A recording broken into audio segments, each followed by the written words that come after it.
birthday. Thank Happy birthday you. yesterday. Yes. So tell us how did you spend your birthday naman yesterday? Did you watch Broadway or what did you I went around, I had a food trip. I looked on Google Maps on all the places nearby that I wanted to go. So I had a big breakfast, lunch, and dinner. And then I went to church, and then I went to Broadway, my first Broadway show in New York. I went to Dear Evan Hansen. Oh wow. Ang ganda. So this is your first day. Well, you've been here before, so this is not Yes. your first time in New York. So how's life in New York so far? The first few days, settling in your Miss Universe apartment. Tell us more about that. Iba eh, kasi I'm Miss Universe na. When I was first here, I was visiting my good friend Valerie Wagman when she was placed here as a model. And then the second time, I was just passing through.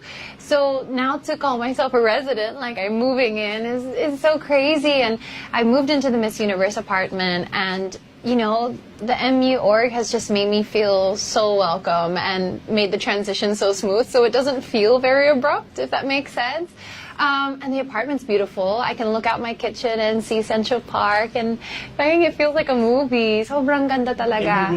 Your room is ba with Meron akong housemate, si Miss USA, but she's not here yet. She will arrive, I think, next week.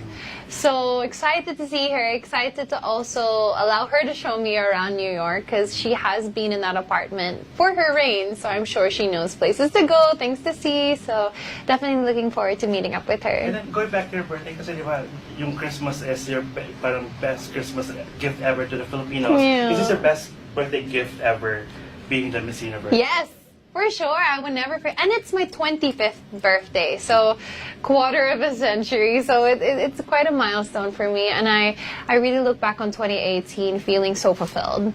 I really am proud of where I am. And I know that every time I look back on my 25th birthday, this will feel ultra special for me. And today's your first day of work. Yes! Especially, you were at Especially as Miss Victoria Universe, America. yes. You were with Secrets of America. So how was that experience so far? It's amazing. Very efficient here in New York. Able to get from A to B very fast. And all the interviewers have been very warm. Everyone's been very welcoming, telling me where to visit in New York. And yeah, it's just amazing.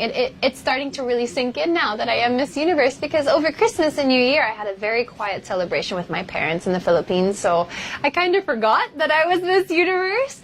But now being with all the media and saying over and over, "Hi, I'm Catriona, I'm Miss Universe 2018, parang nagsisink in na siya.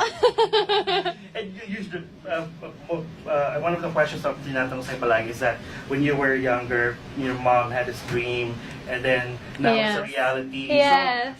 So was that part of the reason why it motivated you and you persisted to do Miss Universe even after what happened with, diba, Miss World? Talagang Actually, that didn't stop you from, pursuing Miss Universe. like my mom's dream in itself, like I never really took seriously, because it happened when I was like 13 years old, and when she told me, I was like, okay, mom. But it really did come to play when I was thinking about my evening gown for Miss Universe. I knew that I wanted to wear red, and that was just something very sentimental to me, because I remember her telling me that, and I remember just brushing it off like it was nothing, but coming full circle and being able for her to be there and to watch me walking down the stage in a red dress and then winning Miss Universe. The first time I saw her, I want to say evening because it felt like evening, but it wasn't. It was like the morning in Thailand. She was telling me, I dreamed this, honey, I dreamed this. And grabe yung feeling na parang to see it all come full circle. It was just amazing. And syempre, diba, what are your plans when it comes to your advocacies? So, for mga children, what are your, anong gagawin mo in terms of your advocacies while Miss Universe? I definitely want to lend my voice to other causes, but always I'll be so passionate about education. I hope that I could lend my voice to different organizations that work with children, especially in impoverished areas, because I do have that experience. I know what the challenges are like, especially in the Philippines. So I will continue working with Young Focus, definitely. And I would love to also continue working on the platform for AIDS and HIV, like I have been in Philippines for Love Yourself Philippines. So those are two causes that are really close to my heart, but definitely as Miss Universe, to give them a wider platform and to also lend my voice to other causes, because there are so many people that could use the help wherever they are in the world, and I hope that I can be a part of that. And I think there was a time na parang, syempre, Diba? Not everyone's a believer. Some people were like not believing that you should compete for Miss Universe, but you persisted. Yeah. Talagang you persisted. Why did you persist? Well, actually, in the beginning, I was very hesitant. I had a lot of fears. It takes a lot of courage to put yourself out in the public eye like that because, of course, pageantry in the Philippines, everyone likes to take part. Everyone likes to throw their opinion at you. Everyone likes to put their definition of how far you go or how well you do. And it was just something I wanted to do for myself and for the supporters that have always believed in me. Because ever since there have been people that have said, Kat, please represent the Philippines again, please try again. And it made me pose the question of, what if? What if I had joined Binibining Pilipinas? What if I had won Miss Universe Philippines? And I didn't want to live my life with regrets. And it's good that you did. And that's why, that whole, I don't want to live with regret, that's why I joined.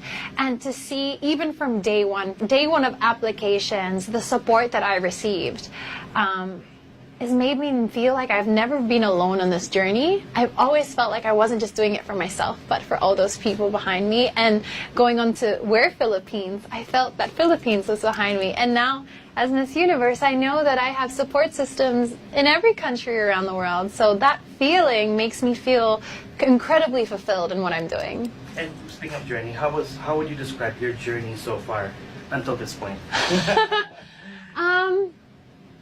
It just would be, the word fulfilling. Why? Because I've always anchored myself in my advocacy and my charity work. I feel that it humbles me because, pageantry and crowns and titles can feel very glamorous. It can feel very glitzy and, the lights and the makeup and the pretty dresses. But at the end of the day, like having those causes dear to my heart and doing the work that I do, that brings me to the realization of, why am I here? Why do I have this platform? Why do I do what I do? And so this, if I could encapsulate it all in one word, my journey, it would be fulfilling. And if you can encapsulate your journey in a song, what would that song be? And sing it! Oh, wow. Well, actually going into applications, The Greatest Showman had just come out, and I know that this has become an anthem for so many people, but This Is Me was incredibly poignant for me at that moment because I was scared to join again. I really was. I was scared to foray into that journey, as is, like, whenever anyone pursues a dream, there is that fear, there is that hesitancy of, am I doing the right thing? Should I be here? Is this my time? Is this what I'm supposed to do? So the message of This Is Me is like, this is everything that I am. This is what I believe in. This is my dream. I'm going to go after it no matter what anyone says. So the chorus, when the sharpest words want to cut me down, gonna send a flood, gonna drown them out. I am brave, I am bruised, I am who I'm meant to be, this is me. So when I was joining, I would listen to that in the car as I was approaching the venue. And just throughout, that was just an anthem for me.